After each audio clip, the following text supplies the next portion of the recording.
ಆಯೋಗದ ಮಾನದಂಡಗಳ ಆಧಾರದಲ್ಲಿ ನೀವು ಅದೇ ಮಾನದಂಡಗಳನ್ನ ಬೇರೆ ಬೇರೆ ರಾಜ್ಯಗಳನ್ನು ಅಳವಡಿಕೆ ಮಾಡ್ಕೊಳ್ಬಹುದು. ಅದನ್ನ ನಮ್ಮ ದಕ್ಷಿಣದ ರಾಜ್ಯಗಳು ಒಂದಷ್ಟು ಕಟ್ಟುನಿಟ್ಟಾಗಿ ಪಾಲನೆ ಮಾಡುವಂತದ್ದು. ಆ ಹಿನ್ನೆಲೆಯಲ್ಲಿ ಆಯೋಗಕ್ಕೆ ಗೈಡ್ಲೈನ್ಸ್ ಕೊಡೋದು ಯಾರು? ಸರ್ಕಾರದವರು. ಆಯೋಗಕ್ಕೆ ಈ ರಾಜ್ಯದ ಮುಖ್ಯಮಂತ್ರಿಗಳನ್ನೇ ಆಯೋಗದ ಸಭೆಗಳಿಗೆ ಹೋಗಿ ಸಮರ್ಪಕವಾಗಿ ವಾದವನ್ನು ಮಂಡನೆ ಮಾಡುವಂತ ಕೆಲಸವನ್ನ ಮಾಡದೇ ಇರತಕ್ಕಂಥದ್ದನ್ನು ಮಾಧ್ಯಮಗಳಲ್ಲೇ ನಾವು ಕಂಡಿದ್ದೇವೆ. ಅಂದ್ರೆ ಈ ಮುಖ್ಯಮಂತ್ರಿ ದ್ವಿಭಾಷಾ ನೀತಿಯ ವಿಚಾರಗಳನ್ನ ಮಾತಾಡುವಂತ ಈ ರಾಜ್ಯದ ಮುಖ್ಯಮಂತ್ರಿ ಕನ್ನಡಕ್ಕೋಸ್ಕರ ಮಾಡಿರ್ತಕ್ಕಂಥದ್ದೇನು? ಇವತ್ತು ಇಡೀ ಪ್ರಪಂಚದಲ್ಲಿ ಕನ್ನಡ ಭಾಷೆಯ ಹಿನ್ನೆಲೆಯಲ್ಲಿ ಸ್ಥಾಪನೆ ಆಗಿರತಕ್ಕಂಥದ್ದು ಹಂಪಿಯಲ್ಲಿ ಸ್ಥಾಪನೆ ಆಗಿರತಕ್ಕಂಥ ಕನ್ನಡ ವಿಶ್ವವಿದ್ಯಾಲಯ ಕಳೆದ ಬಜೆಟ್ ನಲ್ಲಿ ಕೇವಲ ಅವರು ಕೊಟ್ಟಿರ್ತಕ್ಕಂಥದ್ದೆಷ್ಟು ಬಜೆಟ್ ಅನುದಾನ 1,61,00,000 1,61,00,000 ಕೊಟ್ಟಿರ್ತಕ್ಕಂಥದ್ದು ಅಲ್ಲಲ್ಲ. ಅಂದ್ರೆ ಇವರ ಪ್ರಾಮುಖ್ಯತೆ ಏನು? ಇವತ್ತು ಅಲ್ಲಲ್ಲ ದ್ವಿಭಾಷಾ ನೀತಿಯ ಬಗ್ಗೆ ಮಾತಾಡುವಂತ ಸಿದ್ದರಾಮಣ್ಣನ ಕೊಡುಗೆ ಕನ್ನಡದ ಅಳಿವು ಉಳಿವಿಗೆ ಏನು ನಿನ್ನ ಕೊಡುಗೆ? ಅದನ್ನ ನಾನು ಮಾತಾಡ್ತಾ ಇರ್ತಕ್ಕಂಥದ್ದು ಅಲ್ಲ. ಅದನ್ನು ನೀವು ಪ್ಯಾರಲಲ್ ಆಗಿ ಒಬ್ಬ ರಾಜ್ಯದ ಮುಖ್ಯಮಂತ್ರಿಯಾಗಿ ಪ್ಯಾರಲಲ್ ಆಗಿ ಕನ್ನಡದ ಉಳಿವಿಗೋಸ್ಕರ ನೀನು ಪೂರಕವಾದಂತ ವಾತಾವರಣವನ್ನ ಏನು ನಿರ್ಮಾಣ ಮಾಡಿದ್ದೀಯಾ ಅನ್ನುವಂಥದ್ದನ್ನು ಸಹ ಈ ಸಂದರ್ಭದಲ್ಲಿ ನಾವು ಪ್ರಶ್ನೆ ಮಾಡ್ಲೇಬೇಕಾಗ್ತದಲ್ಲ. ಅದನ್ನೇ ಹೇಳ್ತಾ ಇರ್ತಕ್ಕಂಥದ್ದು. ಪ್ರಶ್ನೆ ಏಕಭಾಷೆ ಅಂದ್ರೆ ನಮ್ಮ ಏಕಭಾಷೆ ಅಂತ ಏನ್ ಬರುತ್ತೆ ಕರ್ನಾಟಕದಲ್ಲಿ ಕನ್ನಡ, ಅದ್ರ ಬಗ್ಗೆ ಅಲ್ಲ. ಕನ್ನಡದ ಜೊತೆಗೆ ಇಂಗ್ಲಿಷ್ ಸಾಕ, ಹಿಂದಿಯೂ ಬೇಕಾ? ಇಷ್ಟ್ರ ಬಗ್ಗೆ ಮಾತ್ರ ಮಾತಾಡೋಣ. ಮೇಡಮ್, ಈಗ ನಾನು 4ನೇ ಸಲ ಪ್ರಶ್ನೆ ಕೇಳ್ತಾ ಇದ್ದೀನಿ. ನೀವು ಅದನ್ನ ಹೇಳ್ತಾ ಇಲ್ಲ ಸರ್, ನನಗೆ ಉತ್ತರ ಹೇಳ್ತಾ ಇಲ್ಲ. ತುಂಬಾ ಸ್ಪಷ್ಟವಾಗಿ ಹೇಳಿದೆ. ನಿಮ್ಮ ಉತ್ತರ ಸ್ಯಾಟಿಸ್ಫೈ ಅನ್ನಿಸ್ತಾ ಇಲ್ಲ.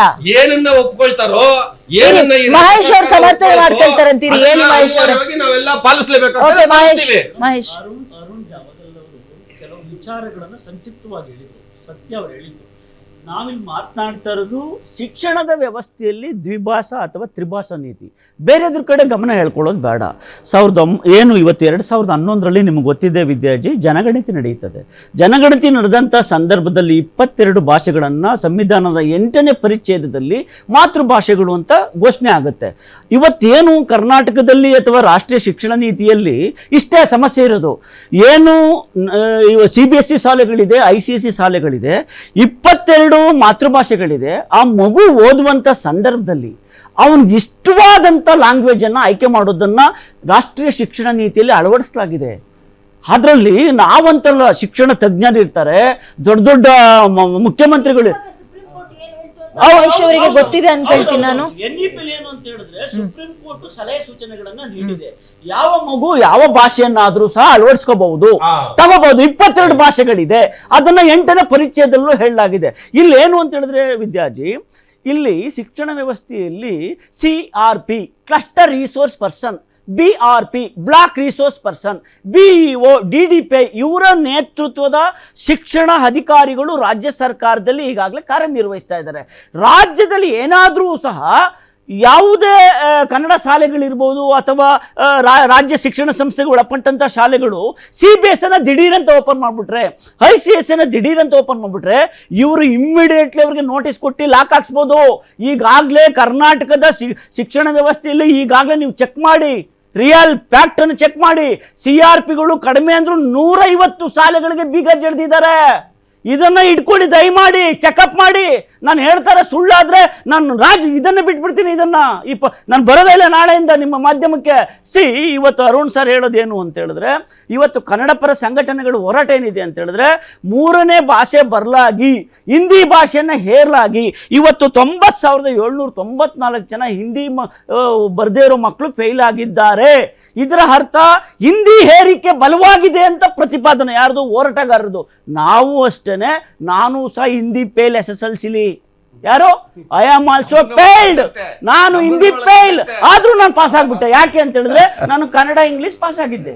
ಅದರಿಂದ ಹಿಂದಿ ಪಾಸ್ ಮಾಡ್ಬಿಟ್ರು. ಇವತ್ತೇನಾದ್ರೂ ನಾನು ಪೋಸ್ಟ್ ಗ್ರಾಜುಯೇಷನ್ ಮಾಡ್ಕೊ ಕೂತಿದ್ದೀನಿ ಅಂತ ಹೇಳಿದ್ರೆ ಅವತ್ತಿನ ಕನ್ನಡದ ಭಾಷಾ ನೀತಿಗಳು, ಕನ್ನಡದ ಶಿಕ್ಷಣ ವ್ಯವಸ್ಥೆ. ಇವತ್ತು ನೋಡಿ, ನಾವಿಷ್ಟೇ ಮೇಡಮ್, ನಾವು ಸಲಹೆಗಳನ್ನ ಸೂಚನೆಗಳನ್ನ ಖಂಡಿತ ಕೊಡ್ತೇವೆ ಹೊರತು ನಮ್ಮ ಹೇಳಿಕೆಗಳನ್ನ ಪ್ರಬಲವಾಗಿ ಮಂಡನೆ ಮಾಡೋದಿಲ್ಲ. ದರ್ಶನ್ ಅವರು ಅದನ್ನ ಹಿಡ್ಕೊಳ್ಳಿ. ಭಾಷೆ ಸಾಕ, ದ್ವಿಭಾಷೆ ಬೇಕಾ, ತ್ರಿಭಾಷೆಯೂ ಬೇಕಾ ಅನ್ನುವಂತಹ ನಿರ್ಧಾರ ಮಾಡುವಂತದ್ದು ಕೇಂದ್ರದಲ್ಲಿ ಆಡಳಿತ ಮಾಡ್ತಾ ಇರೋರಲ್ಲ ಆಯಾ ರಾಜ್ಯಕ್ಕೆ ಸಂಬಂಧಪಟ್ಟಂತಹ ವಿಷಯ ಅಂತ ಸುಪ್ರೀಂ ಕೋರ್ಟ್ ಕಡ್ಡಿ ತುಂಡು ಮಾಡ್ದಂಗೆ ಹೇಳಿದೆ. ಸೊ ನಾವು ದ್ವಿಭಾಷೆಯನ್ನು ಅಳವಡಿಕೆ ಮಾಡ್ಕೊಳ್ಳೋಣ, ಇದ್ರ ಬಗ್ಗೆ ಚರ್ಚೆಯನ್ನ ಮಾಡ್ತೀನಿ ಅಂತ ಕೂಡ ಸಿದ್ದರಾಮಯ್ಯ ಅವರು ಹೇಳಿದ್ದಾರೆ. ಸೊ ಅಲ್ಟಿಮೇಟ್ ಆಗಿ ಏನಾಗಬೇಕು ಸರ್? ನಾನು ಕರ್ವೆ ಅವ್ರನ್ನ ಕೇಳ್ತೀನಿ, ಹೋರಾಟಗಾರರು ನಿಮ್ಮ ಬೇಡಿಕೆ ಏನು, ಏನಾದ್ರೆ ಉತ್ತಮ?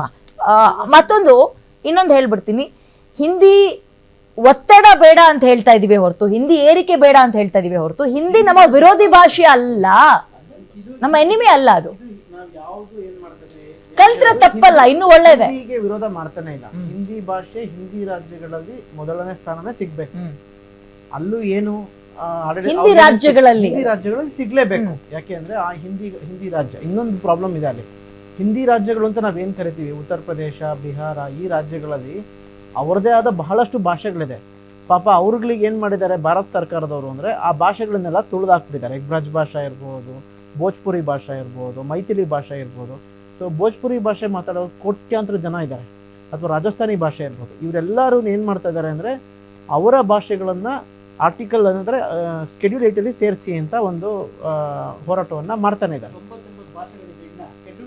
ತುಳು ಭಾಷೆ ಕೂಡ, ತುಳು ಮತ್ತು ಕೊಡವ ಭಾಷೆನೂ ಕೂಡ ಕೊಂಕಣಿ ಇದೆ.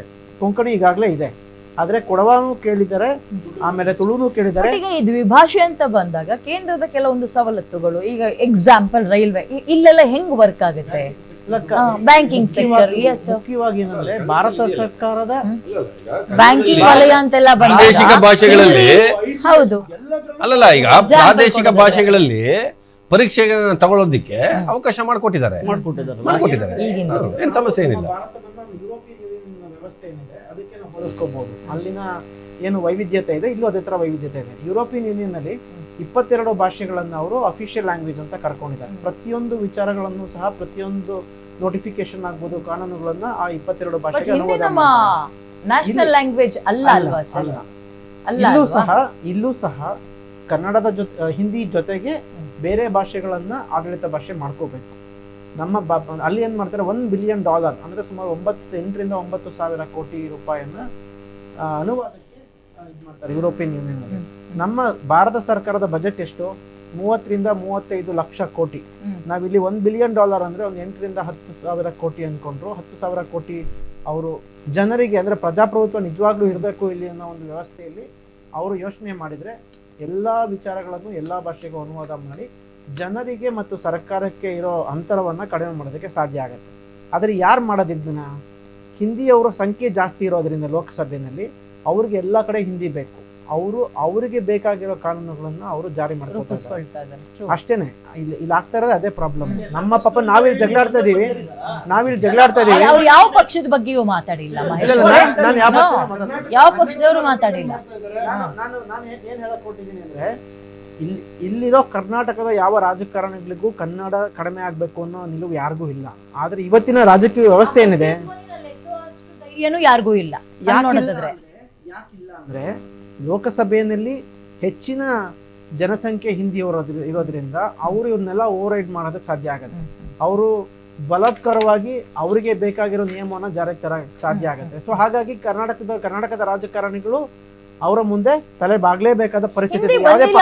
ಎಷ್ಟೋ ಜನ ವಿದ್ಯಾರ್ಥಿಗಳು ನಮ್ಮಲ್ಲಿ ಅವಕಾಶ ವಂಚಿತರಾಗಿದ್ದಾರೆ.